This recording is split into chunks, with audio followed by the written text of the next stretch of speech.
Hello friends, welcome to Charlie's home. ఈరోజు మనం street style onion pakodi ఎలా చేసుకోవాలో చూద్దామండి. దానికి అవసరమైనవి 3 ఆనియన్స్ తీసుకుందాం, అలాగే కొంచెం పచ్చిమిర్చి, అలాగే చిన్న ముక్క అల్లం ముక్క తీసుకొని ఆనియన్స్ని బాగా సన్నగా కట్ చేసేసుకోవాలండి.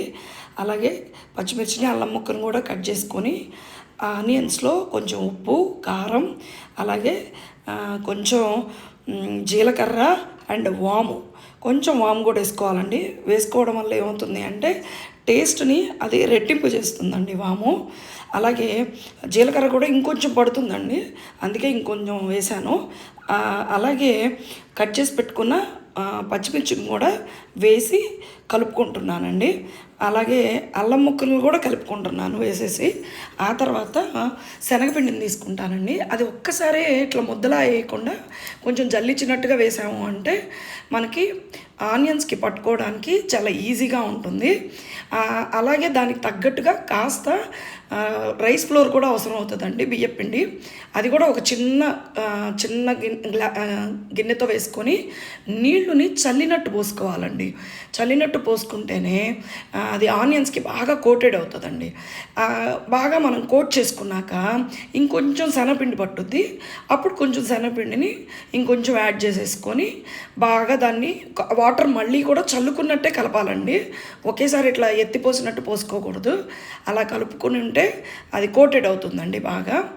ఆ కోటెడ్ అయ్యడానికి కింద నుంచి పైకి ఒకసారి మళ్ళీ దాన్ని మిక్స్ చేసుకుంటూ ఉండాలి. వాటికి పట్టే వరకు మిక్స్ చేసుకోవాలి. ఈలోపు స్టవ్ ఆన్ చేసేసుకొని బాండి పెట్టుకొని ఆయిల్ పోసుకోవాలండి.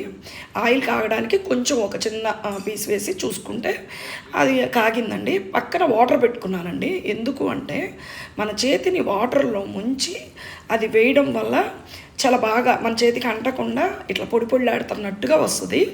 ఆ వచ్చిన దాన్ని మనం వేసిన వెంటనే దాన్ని గరిటె పెట్టేసేసి తిప్పేయకూడదండి. ఒక 5-6 మినిట్స్ వెయిట్ చేయాలి. వెయిట్ చేసిన తర్వాత అప్పుడు గరిటెతో ఒకసారి వాటిని కింద నుంచి పైకి ఇలా తిప్పుకోవాలి. లేదు అంటే అవి గుల్లైపోతాయి అనమాట. ఆ గుల్లైపోయినాయి అంటే ఇట్లా మరీ ఇదిగా విడిపడిపోయి వచ్చేసేస్తాయి. వాటిని 2-3 నిమిషాలు కింద నుంచి పైకి అట్లా కలుపుకుంటూ గోల్డెన్ బ్రౌన్ కలర్ వచ్చే వరకుగా వేయించుకోవాలి. వచ్చాయండి. వచ్చిన వాటిని మళ్ళీ తీసి మనం కొంచెం టిష్యూ పేపర్లో వేసేసుకున్నామంటే ఆయిల్ ఏదన్నా ఉంటే అది పీల్ చేసుకుంటుంది. అలాగే నేను ఇంకొకసారి ఏం చెప్తున్నానంటే అవి మనకి విడిగా వేసుకుంటే ఇట్లా గలగల అనే సౌండ్ వస్తుందండి. అవి కొంచెం ఆరినాక ఇట్లా ఊపాము అంటేనే గలగల అనే సౌండ్ వస్తుంది.